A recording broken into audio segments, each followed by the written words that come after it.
Fun rang news Fun rang news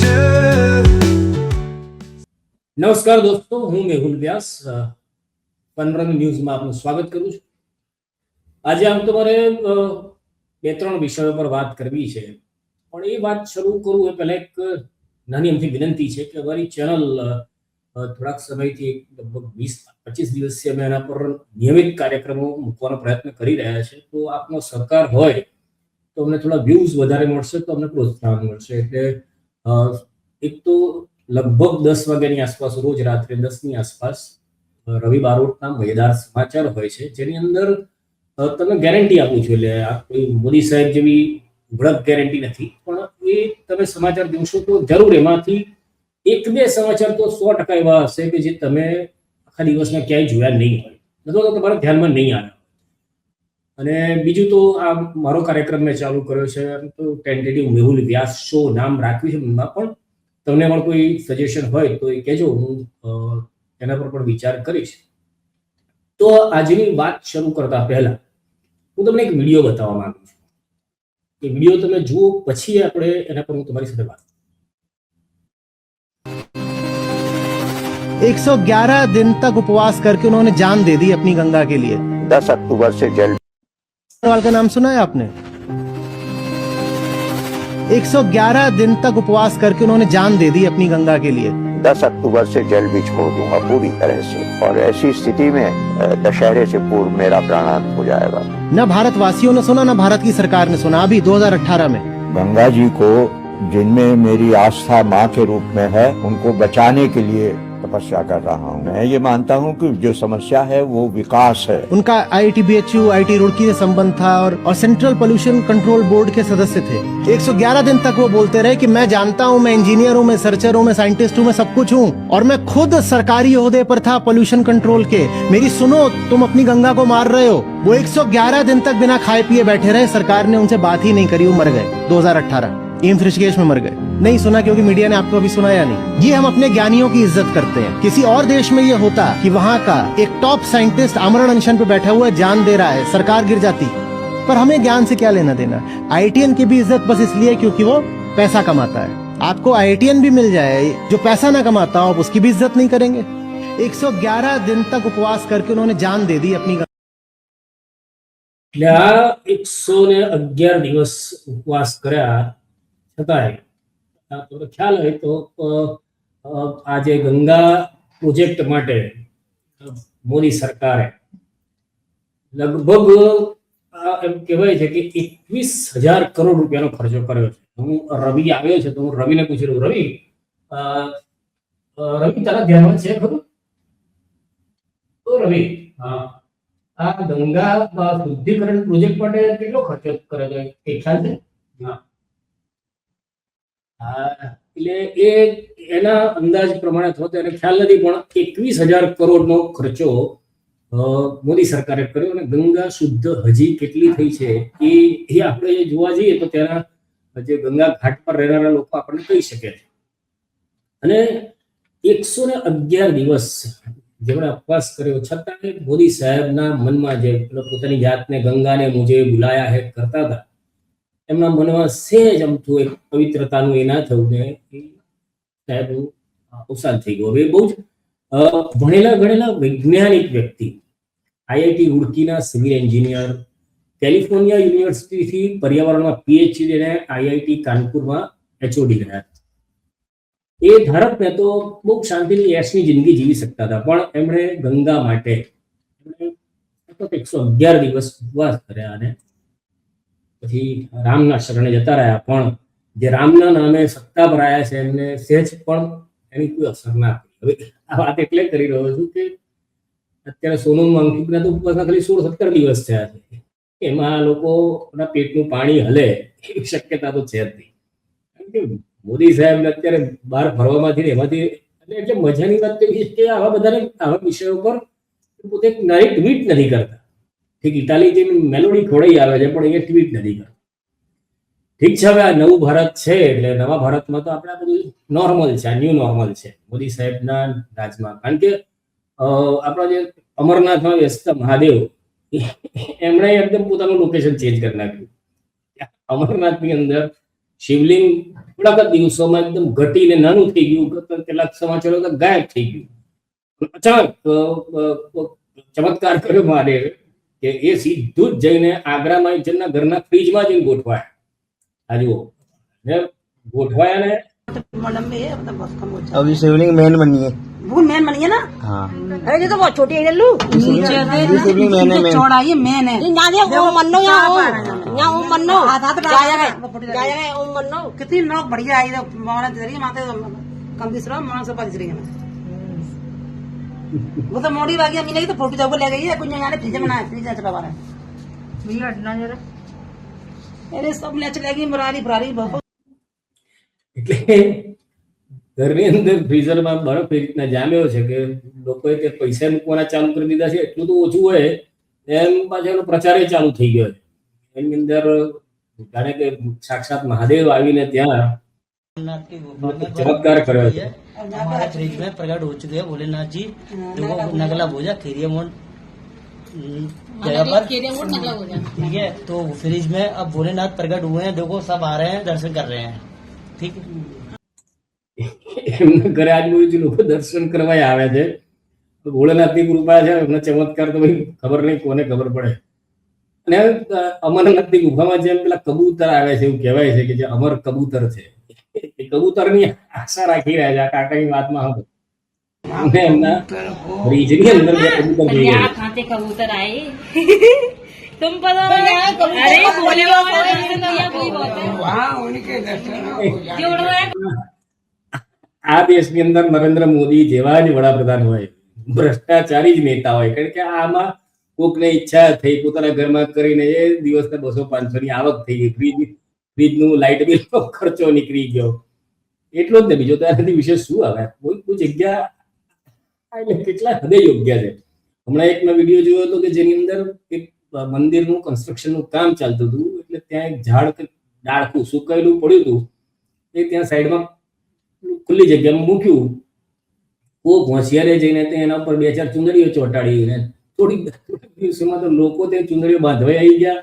ઝાડની નીચે થઈને ગોળ ગોળ પ્રદક્ષિણા ફરતા હતા. એકવાર એક જગ્યાએ કચરા પેટીની પૂજા કરતા હતા. ધન્ય છે, આ નવું ભારત છે ભાઈ. આપણે સાયન્સ બાયન્સ સાથે લેવા દેવા નથી, સેજ પણ નથી. હા, ગડકરી સાહેબ ને છે એ એમને મને લાગે છે ને કે જબરદસ્ત એટલે ફેંકવામાં આવે. મોદી સાહેબને કદાચ એ કોમ્પિટિશન આપવાના મૂડમાં. કારણ કે અત્યારે દેશમાં E20 ના તો બહુ જફા ચાલી રહી છે.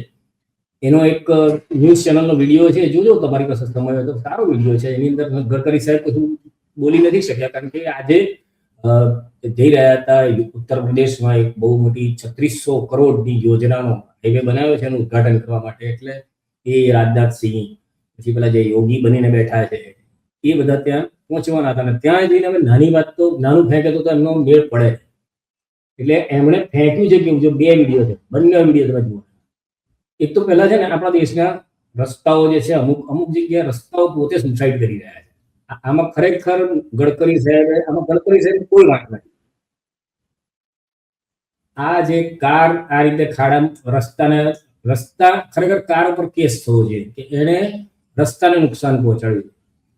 કારના કારણે રસ્તો બેસી ગયો. કાર માલિક પર બહુ મોટી કલમ થતી હોય જો BNS ના અંદર તેને કરવી જોઈએ. ગડકરી સાહેબને બદનામ કરી રહી છે આ કાર. એટલી વજનદાર કંપની સામે કેસ કરવો જોઈએ ના હોય તો. કાં તો કારની અંદર એવું તો શું પથરા નાખ્યા છે કે જેના કારણે રોડ બેસી ગયો એ એના માલિક સામે તપાસ કરવી જોઈએ. ગડકરી સાહેબ કેવા રોડ બનાવે છે, જોરદારના પેટના રોડ હોય છે. એટલે એવા રોડ હોય છે ને કે તમે હમણાં પાછા બોલ્યા છે, આજે જ બોલ્યા છે. તમે વિડીયો જોઈ રહ્યા છો બુધવારે, પણ હું રેકોર્ડ કરી રહ્યો છું મંગળવારે રાત્રે. એટલે તમે એવું સમજી લો કે મંગળવારે બપોરે જ અમે આ તાજું ફેંકેલું છે. એ તમારા સુધી લઈ આવું. જો 2 વિડીયો છે, એક લાવ. नई नई technology ropeway cable car funicular railway अनेक આપણા દેશની અંદર E20 થી ચાલતા વાહનો પર હવે અમને ભરોસો રહ્યો નથી. એટલે હવે જે લાવવાના છે બધું હવામાં ઉડે એવું બધું લાવવાના છે. જો આપણે બરોબર मैं अभी बहुत नई नई technology ropeway cable car funicular railway अनेक लाया हूं. अभी हवा में उड़ने वाली बस भी लाने वाला हूं. હવામાં ઉડવા વાળી બસ લાવવાના છે ભાઈ. पानी में उतरने वाला हवाई जहाज भी मैंने लाया था, मैं समुद्र में उतरा था। तो इसके ऊपर मैं mass rapid transport system on electricity ये तैयार करके दूंगा जो मेरे अंडर आती है, जिससे एक कोने से दूसरे कोने कब पहुंचे पता नहीं चलेगा। ये भी शुरुआत इसमें करने की कोशिश करूंगा। એટલે તમે એક છેડેથી બીજે છેડે પહોંચી જાઓ તમને ખબર નહીં પડે હવે કયા બાજુના છેડા છે, આમથી આમના છેડા છે કે આમથી આમના છેડા છે એ ગડકરી જાણે, કારણ કે ગડકરીના રાજમાં રોડ પર ઘણા બધા થયા છે, પણ છતાંય એમનો જે કોન્ફિડન્સ તો જુઓ યાર, એટલે આનાથી વિશેષ શું હોઈ શકે? ચડ્ડીધારીઓને અંદર બીજું કશું હોતું જ નથી, જૂઠ ફરે બધું તો કેટલું ભરી ગયું, પણ કોન્ફિડન્સ ચલાવો ક્યાંથી લાવે ખબર નહીં. આ જુઓ આ જે જાહેરાત કરી છે, ये वचन मैं आपको देना चाहता हूँ। हमारा डिपार्टमेंट ऐसा है कि हमारे पास पैसे की कमी नहीं है।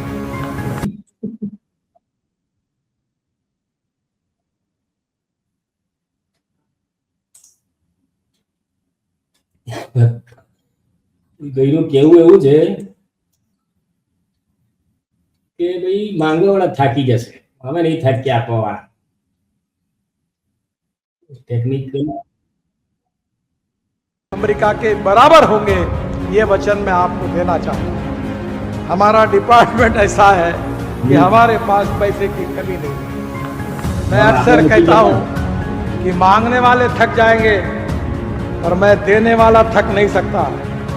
હવે આ પરંપરા જે છે ને કે જાણે આજે મારા પાસે પૈસા હોય તો કોઈ માંગવા વાળો હોય ને તું આપું, તેને હું મારી મહાનતા સમજીશ, પણ જે પૈસા પોતાના છે જ નહીં, જેના તમે કસ્ટોડિયન છે, એ દેશની સંપત્તિ છે, એને પોતાના બાપના પૈસા તરીકે આ પરંપરા બિહારમાં મોદી સાહેબે ચાલુ કરી, ગુજરાતથી.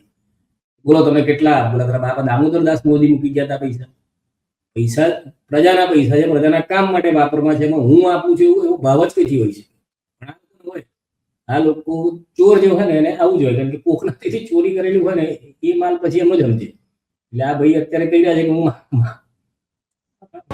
मेरी अड़चन आप मांगते रहिए, एनएच के जितने चाहे उतने प्रोजेक्ट भेजते रहे, मेरे से कोई नहीं है। आप मांगते हुए थक जाओगे पर मैं देते हुए नहीं थकूंगा। जितनी जितनी आपको मांगना उतना मांगिए, वो पूरा करके दूंगा। ये वचन उत्तर प्रदेश की जनता को और स्टेज पर बैठे हुए नेताओं को मैं देता हूँ। એટલે ભાઈ હવે યોગી આદિત્યનાથ માંગતા માંગતા થાકી જશે, યુપીની જનતા, કારણ કે એમને ત્યાં બધા ઘણા બધા કોન્ટ્રાક્ટરોને બધાને પાલવવાના હોય, એટલે માંગતા માંગતા કદાચ થાકી જશે. ઘણા આપતા આપતા નહીં થાકે, એટલે કદાચ એવું હોય કે આપણે સાંભળતા સાંભળતા કાન ફાટી જશે, આ ફેંકતા ફેંકતા નહીં થાય. મજાની વાત, આખા જ્યાં 2-3 વિડીયો બતાવે ગડકરી વાળા કાર્યક્રમમાં, જેમાં રાજનાથસિંહ, પેલો યોગી જેની યોગ કરતા નથી આવડતું, એ કાર્યક્રમની અંદર હાલત કેવી હતી એનો એક વિડીયો આવે. જો કેટલી બધી પબ્લિક હકડે ટાટ એકબીજા ખોળામાં બેસીને લોકોએ કાર્યક્રમ જોયો.